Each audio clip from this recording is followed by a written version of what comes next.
Judges chapter 6. The Israelites did evil in the eyes of the Lord, and for 7 years he gave them into the hands of the Midianites. Because the power of Midian was so oppressive, the Israelites prepared shelters for themselves in mountain clefts, caves, and strongholds. Whenever the Israelites planted their crops, the Midianites, Amalekites, and other eastern peoples invaded the country. They camped on the land and ruined the crops all the way to Gaza, and did not spare a living thing for Israel, neither sheep, nor cattle, nor donkeys. They came up with their livestock and their tents like swarms of locusts. It was impossible to count them or their camels. They invaded the land to ravage it. Midian so impoverished the Israelites that they cried out to the Lord for help. When the Israelites cried out to the Lord because of Midian, he sent them a prophet who said, "This is what the Lord, the God of Israel, says. I brought you up out of Egypt, out of the land of slavery. I rescued you from the hand of the Egyptians, and I delivered you from the hand of all your oppressors. I drove them out before you and gave you their land. I said to you, I am the Lord your God. Do not worship the gods of the Amorites in whose land you live. But you have not listened to me." The angel of the Lord came and sat down under the oak in Ophrah that belonged to Joash the Abiezrite, where his son Gideon was threshing wheat in a winepress to keep it from the Midianites. When the angel of the Lord appeared to Gideon, he said, "The Lord is with you, mighty warrior." "Pardon me, my lord," Gideon replied, "but if the Lord is with us, why has all this happened to us? Where are all his wonders that our ancestors told us about when they said, 'Did not the Lord bring us up out of Egypt?' But now the Lord has abandoned us and given us into the hand of Midian." The Lord turned to him and said, "Go in the strength you have, and save Israel out of Midian's hand. Am I not sending you?" "Pardon me, my lord," Gideon replied, "but how can I save Israel? My clan is the weakest in Manasseh, and I am the least in my family." The Lord answered, "I will be with you, and you will strike down all the Midianites, leaving none alive." Gideon replied, "If now I have found favor in your eyes, give me a sign that it is really you talking to me. Please do not go away until I come back and bring my offering and set it before you." And the Lord said, "I will wait until you return." Gideon went inside, prepared a young goat, and from an ephah of flour he made bread without yeast. Putting the meat in a basket and its broth in a pot, he brought them out and offered them to him under the oak. The angel of God said to him, "Take the meat and the unleavened bread, place them on this rock and pour out the broth." And Gideon did so. Then the angel of the Lord touched the meat and the unleavened bread with the tip of the staff that was in his hand. Fire flared from the rock, consuming the meat and the bread. And the angel of the Lord disappeared. When Gideon realized that it was the angel of the Lord, he exclaimed, "Alas, sovereign Lord, I have seen the angel of the Lord face to face." But the Lord said to him, "Peace, do not be afraid. You are not going to die." So Gideon built an altar to the Lord there and called it, "The Lord is Peace." To this day it stands in Ophrah of the Abiezrites. That same night the Lord said to him, "Take the second bull from your father's herd, the one 7 years old. Tear down your father's altar to Baal and cut down the Asherah pole beside it. Then build a proper kind of altar to the Lord your God on the top of this height. Using the wood of the Asherah pole that you cut down, offer the second bull as a burnt offering." So Gideon took 10 of his servants and did as the Lord told him. But because he was afraid of his family and the townspeople, he did it at night rather than in the daytime. In the morning, when the people of the town got up, there was Baal's altar demolished, with the Asherah pole beside it cut down and the second bull sacrificed on the newly built altar. They asked each other, "Who did this?" When they carefully investigated, they were told, Gideon, son of Joash, did it. The people of the town demanded of Joash, "Bring out your son. He must die because he has broken down Baal's altar and cut down the Asherah pole beside it." But Joash replied to the hostile crowd around him, "Are you going to plead Baal's cause? Are you trying to save him? Whoever fights for him shall be put to death by morning. If Baal really is a god, he can defend himself when someone breaks down his altar." So because Gideon broke down Baal's altar, they gave him the name Jerubbaal that day, saying, "Let Baal contend with him." Now all the Midianites, Amalekites, and other eastern peoples joined forces and crossed over the Jordan and camped in the valley of Jezreel. Then the Spirit of the Lord came on Gideon, and he blew a trumpet, summoning the Abiezrites to follow him. He sent messengers throughout Manasseh, calling them to arms, and also into Asher, Zebulun, and Naphtali, so that they too went up to meet them. Gideon said to God, "If you will save Israel by my hand as you have promised, look, I will place a wool fleece on the threshing floor. If there is dew only on the fleece and all the ground is dry, then I will know that you will save Israel by my hand as you said." And that is what happened. Gideon rose early the next day. He squeezed the fleece and wrung out the dew, a bowl full of water. Then Gideon said to God, "Do not be angry with me. Let me make just one more request. Allow me one more test with the fleece, but this time make the fleece dry and let the ground be covered with dew." That night God did so. Only the fleece was dry. All the ground was covered with dew.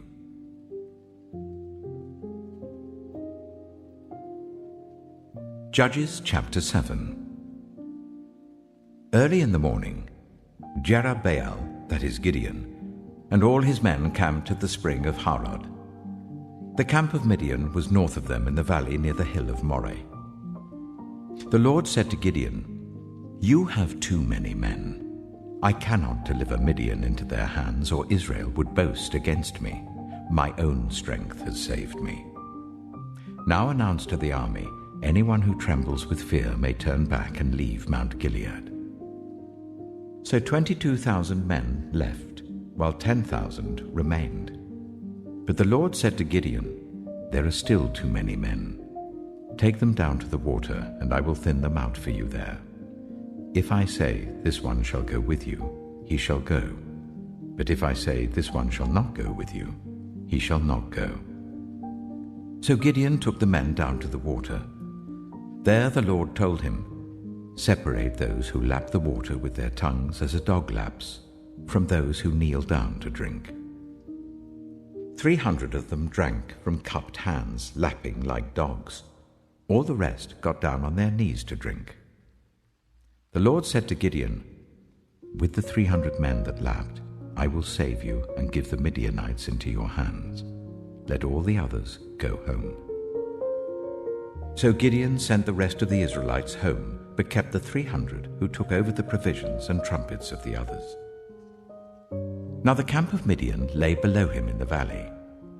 During that night the Lord said to Gideon, "Get up, go down against the camp, because I am going to give it into your hands.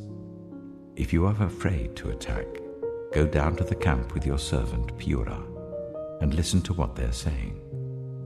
Afterwards you will be encouraged to attack the camp." So he and Purah, his servant, went down to the outposts of the camp. The Midianites, the Amalekites, and all the other eastern peoples had settled in the valley, thick as locusts. Their camels could no more be counted than the sand on the seashore. Gideon arrived just as a man was telling a friend his dream. "I had a dream," he was saying. "A round loaf of barley bread came tumbling into the Midianite camp. It struck the tent with such force that the tent overturned and collapsed." His friend responded, "This can be nothing other than the sword of Gideon, son of Joash, the Israelite. God has given the Midianites and the whole camp into his hands." When Gideon heard the dream and its interpretation, he bowed down and worshipped. he returned to the camp of Israel and called out, "Get up! The Lord has given the Midianite camp into your hands."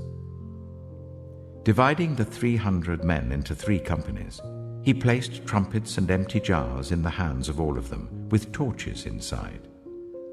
"Watch me," he told them. "Follow my lead. When I get to the edge of the camp, do exactly as I do.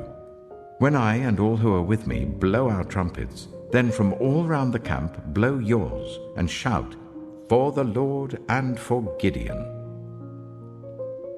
Gideon and the 100 men with him reached the edge of the camp at the beginning of the middle watch, just after they had changed the guard. They blew their trumpets and broke the jars that were in their hands. The 3 companies blew the trumpets and smashed the jars. Grasping the torches in their left hands and holding in their right hands the trumpets they were to blow, they shouted, "A sword for the Lord and for Gideon." While each man held his position round the camp, all the Midianites ran, crying out as they fled. When the 300 trumpets sounded, the Lord caused the men throughout the camp to turn on each other with their swords. The army fled to Beth-shittah towards Zererah, as far as the border of Abel-Meholah near Tabbath. Israelites from Naphtali, Asher, and all Manasseh were called out, and they pursued the Midianites. Gideon sent messengers throughout the hill country of Ephraim, saying, "Come down against the Midianites and seize the waters of Jordan ahead of them, as far as Beth-barah." So all the men of Ephraim were called out, and they seized the waters of the Jordan as far as Beth-barah. They also captured 2 of the Midianite leaders, Oreb and Zeeb. They killed Oreb at the rock of Oreb, and Zeeb at the winepress of Zeeb. They pursued the Midianites and brought the heads of Oreb and Zeeb to Gideon, who was by the Jordan.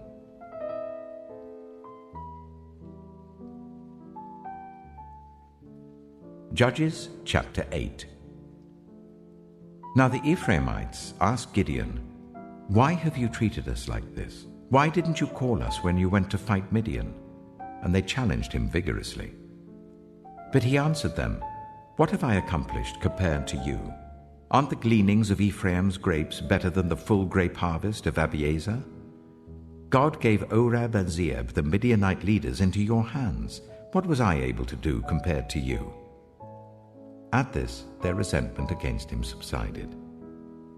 Gideon and his 300 men, exhausted yet keeping up the pursuit, came to the Jordan and crossed it.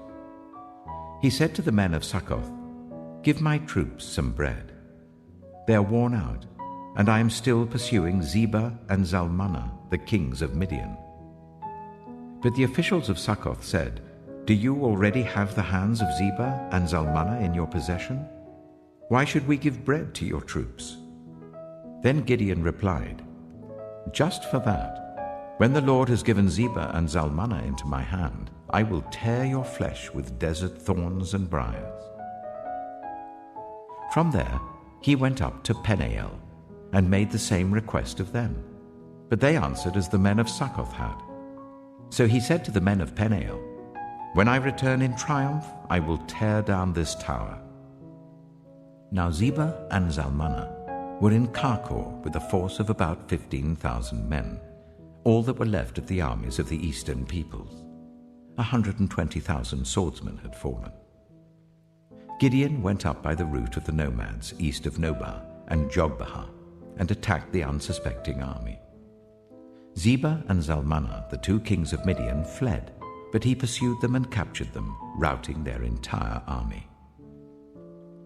Gideon, son of Joash, then returned from the battle by the pass of Heres. He caught a young man of Succoth and questioned him, and the young man wrote down for him the names of the 77 officials of Succoth, the elders of the town. Then Gideon came and said to the men of Succoth, "Here are Zebah and Zalmunna, about whom you taunted me by saying, 'Do you already have the hands of Zebah and Zalmunna in your possession? Why should we give bread to your exhausted men?'" He took the elders of the town and taught the men of Succoth a lesson by punishing them with desert thorns and briars. He also pulled down the tower of Peniel and killed the men of the town. Then he asked Zebah and Zalmunna, "What kind of men did you kill at Tabor?" "Men like you," they answered, each one with the bearing of a prince. Gideon replied, "Those were my brothers, the sons of my own mother. As surely as the Lord lives, if you had spared their lives, I would not kill you." Turning to Jether, his eldest son, he said, "Kill them." But Jether did not draw his sword because he was only a boy and was afraid. Zebah and Zalmunna said, "Come, do it yourself. As is the man, so is his strength." So Gideon stepped forward and killed them, and took the ornaments off their camels' necks. The Israelites said to Gideon, "Rule over us, you, your son, and your grandson, because you have saved us from the hand of Midian." But Gideon told them, "I will not rule over you, nor will my son rule over you. The Lord will rule over you." And he said, "I do have one request, that each of you give me an earring from your share of the plunder." It was the custom of the Ishmaelites to wear gold earrings. They answered, "We'll be glad to give them." So they spread out a garment, and each of them threw a ring from his plunder onto it. The weight of the gold rings he asked for came to 1,700 shekels, not counting the ornaments, the pendants, and the purple garments worn by the kings of Midian, or the chains that were on their camels' necks. Gideon made the gold into an ephod, which he placed in Ophrah, his town. All Israel prostituted themselves by worshipping it there, and it became a snare to Gideon and his family. Thus Midian was subdued before the Israelites, and did not raise its head again. During Gideon's lifetime, the land had peace for 40 years. Jerubbaal, son of Joash, went back home to live. He had 70 sons of his own, for he had many wives. His concubine, who lived in Shechem, also bore him a son, whom he named Abimelech. Gideon, son of Joash, died at a good old age, and was buried in the tomb of his father Joash in Ophrah of the Abiezrites. No sooner had Gideon died than the Israelites again prostituted themselves to the Baals. They set up Baal-Berith as their god, and did not remember the Lord their God, who had rescued them from the hands of all their enemies on every side. They also failed to show any loyalty to the family of Jerubbaal, that is Gideon, in spite of all the good things he had done for them.